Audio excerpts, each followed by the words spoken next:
The Omusati region borders the Kunene province of Angola in the north and the Kunene, Ohangwena and Oshana regions domestically. The word Omusati in Oshiwambo means place of the Mopani tree and refers to northern Namibia's most common and dominant tree species. The Omusati region is considered to be the cradle of the recent revolution for Namibian independence.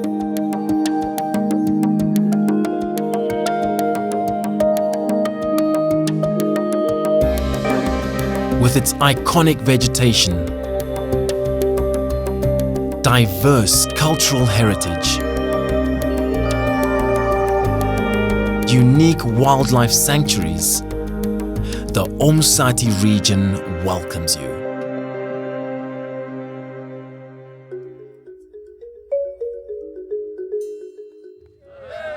Named after the Omankono village near Ongulumbashe, this group started off as a village football club. This dance is called Ompembe and is only practiced by Akwaruthi and Anganjera people. They sing and praise manhood as they dance. The clothing they wear today mimics the animal skins Akwaruthi men used to wear.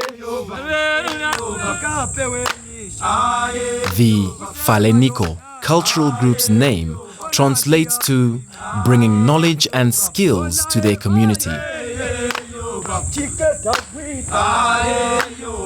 They document their history through dance and song.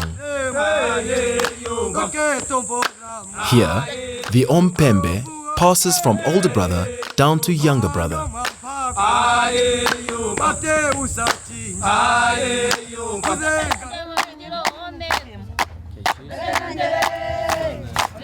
The Evanda Cultural Group was formed in 2005 to give new birth to a practice called Evanda as a tradition of the Ambanja kings and queens.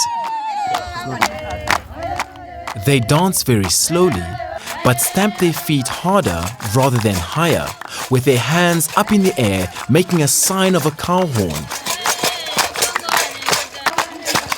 They sing about the Ambanja culture and how they keep together as a people. They wear bracelets around their wrists and ankles for protection.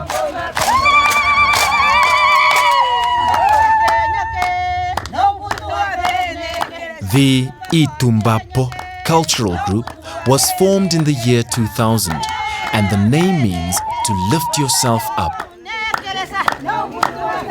The dress is made up of black cowhide and brown calf skin and is referred to as the cow and its calf. The dance is a play to represent this practice. The cow is a sign of wealth to Ambanja people, and they sing and dance to honor it.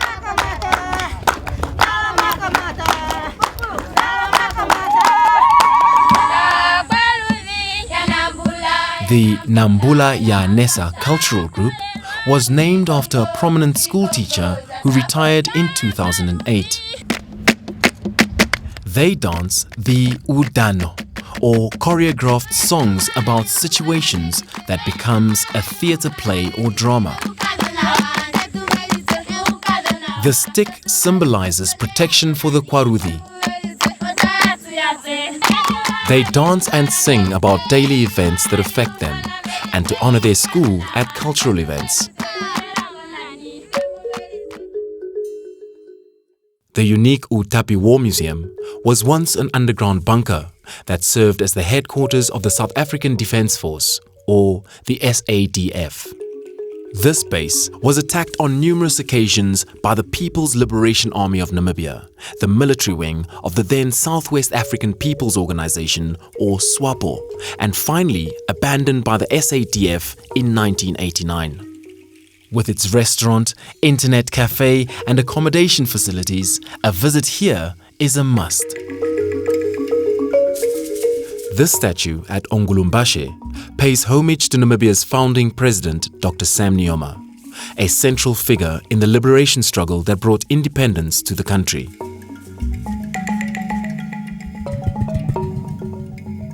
The Ongulumbashe Memorial commemorates the beginning of the Bush War on 26th of August 1966.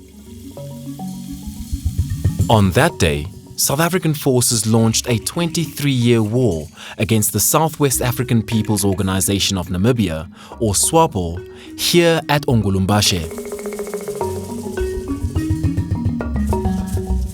Since Namibia's independence in 1990, the 26th of August has been celebrated annually as Heroes Day.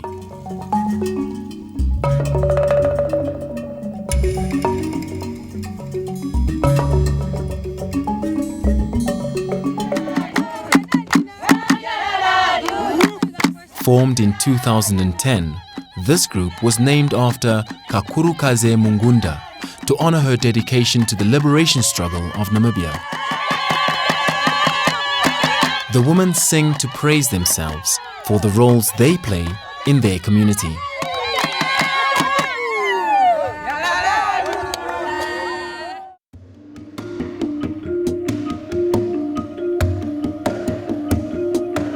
This 600-kilometer open canal system supplies northern towns and settlements with water from the mighty Kunene River. The Ruakana Falls takes its name from the Odiherero word Orua Hakahana, meaning the rapids. This geographic feature is dry for most of the year. But after good rains between the months of February and May, the Kunene River becomes an angry mass of water that thunders into the gaping 120-meter gorge.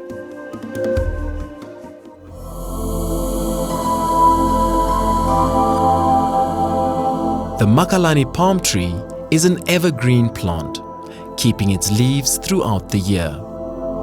The leaves are bright green when young, but turn yellow to brown as they age.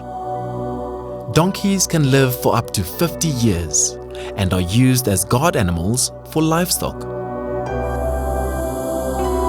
Alien species of plants, like this frangipani, are usually used by locals to add color to their gardens. This tree originates from Latin America. One of Africa's botanical treasures, the marula tree, is most well known for its fruits that apparently drives elephants mad. Pollinated by bats and nocturnal insects, the flower of the baobab tree emerge in the evening. 28 meters tall, this tree is known as the Ombalantu baobab tree, the tree of life, or Omukwa wa Mbalantu. The trunk can accommodate about 35 people inside it. It has served as a chapel, a post office, a house, a police station, a bar, and a hiding site during various stages of Namibia's history, and is estimated to be 800 years old.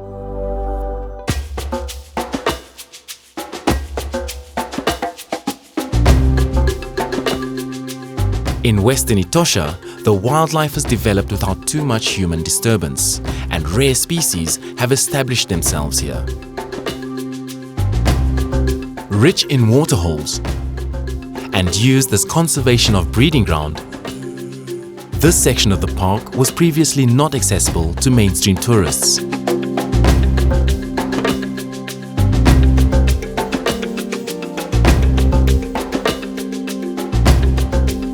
Etosha's elephants are the tallest in Africa, but mineral deficiencies mean that they have very short tusks. The adult male weighs about 5,500 kilograms and stands 3.5 meters tall. Although tough, an elephant's skin is very sensitive. Without regular mud baths to protect it from burning, insect bites, and moisture loss, an elephant's skin suffers serious damage.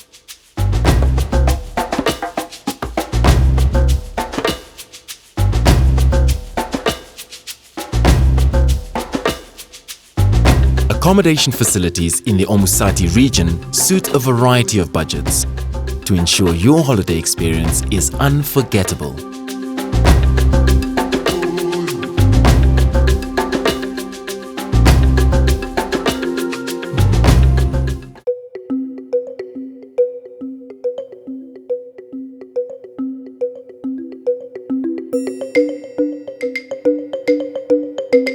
Okuluri is a joint venture with the Conservancy out of the Utapi and the Ovambu and the Omusati region.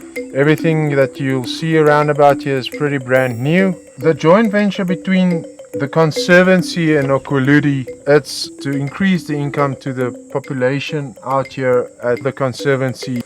A certain percentage of the total income that's being generated through Okuluri, through tourists, that would go to the community and the Conservancy to help them, to provide them with the necessary things like upgrading water holes.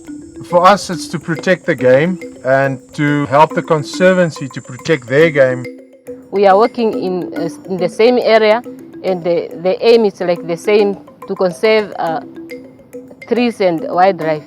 Our Conservancy is conserving the wild animal, where we have the core area, which will find different types of wild animal like springbok, giraffe, zebra, kudu, and different types of birds like vulture and eagle.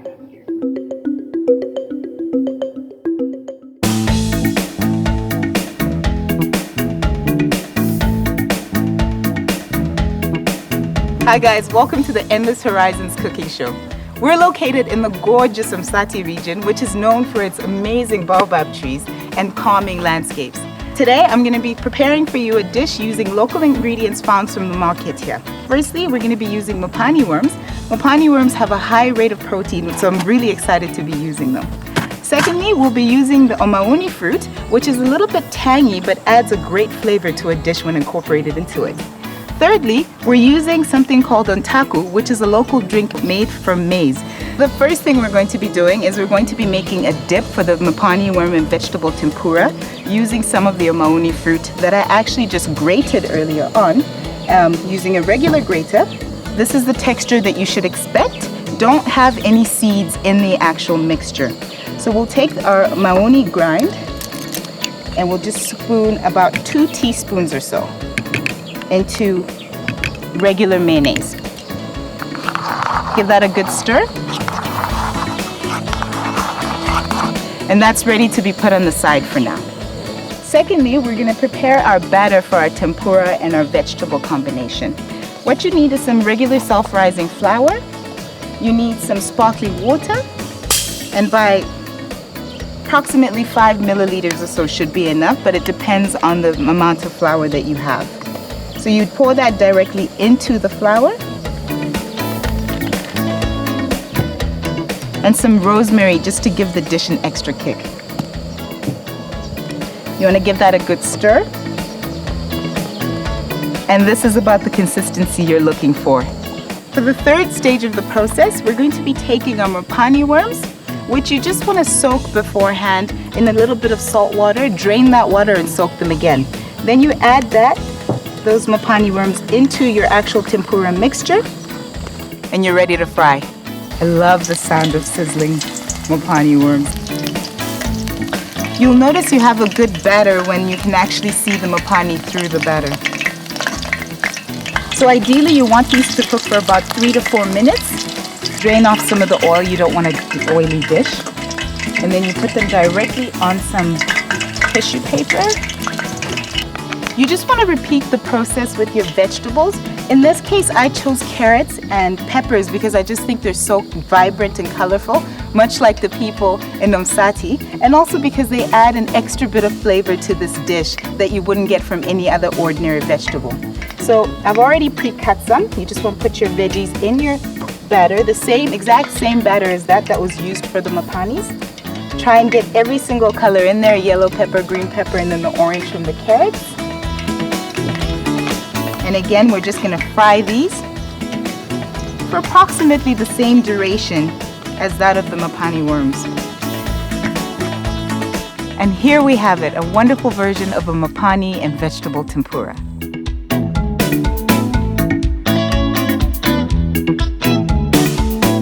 Make the endless horizons of the Omusati region your next holiday destination.